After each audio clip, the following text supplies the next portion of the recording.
শিল্পাঞ্চলে কংগ্রেসের দুই প্রবীণ দাপুটে এবারের ভোটযুদ্ধে রয়েছেন।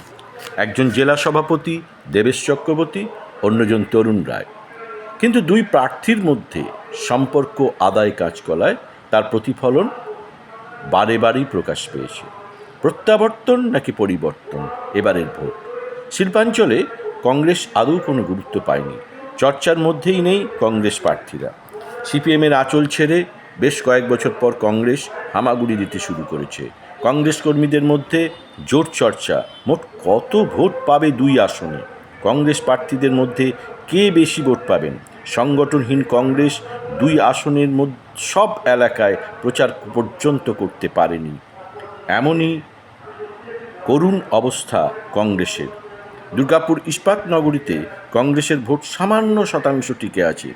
আইএনটিইউসির মধ্যে যে গোষ্ঠীদ্বন্দ্ব রয়েছে তাতে কংগ্রেস প্রার্থীরা কংগ্রেসের সব ভোট পাবেন কিনা তা নিয়েই যথেষ্ট সন্দেহ রয়েছে কংগ্রেসের মধ্যেই। দুর্গাপুর পশ্চিমে কংগ্রেস প্রার্থী ছিল 21-এর নির্বাচনে।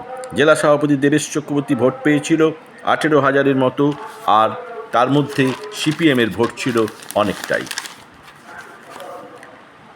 নাম প্রকাশে অনিচ্ছুক এক আইএনটিইউসি নেতা বলেন, জয়ের জন্য লড়াই করছে না কংগ্রেস, উত্তরবঙ্গ ছাড়া। রাহুল গান্ধীর সফরসূচি দেখলেই বোঝা যায় তা।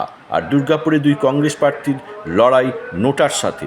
রাজনৈতিক বিশেষজ্ঞদের মতে কংগ্রেস গত 10 বছরের শিল্পাঞ্চলের রাজনীতি ছিল সিপিএমের স্বার্থ দেখা এবং অধীর ভজনা করা, যার ফলে কংগ্রেস সাইনবোর্ড সর্বস্ব হয়ে গিয়েছে। রাজনীতি বিশেষজ্ঞদের একাংশের মতে কংগ্রেস শিল্পাঞ্চলে প্রার্থী দিয়েছে এটা জানানোর জন্য যে ভেন্টিলেশনে থাকলেও কংগ্রেস জীবিত আছে।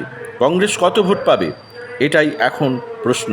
পূর্ব আসনে মেরে কেটে 5,000 পেলেই বর্তে যাবে কংগ্রেস, আর পশ্চিম আসনে 4 থেকে 6,000 ভোট পাওয়ার সম্ভাবনা। মোট 10,000 ভোট দুই আসনে পেতে পারে কংগ্রেস।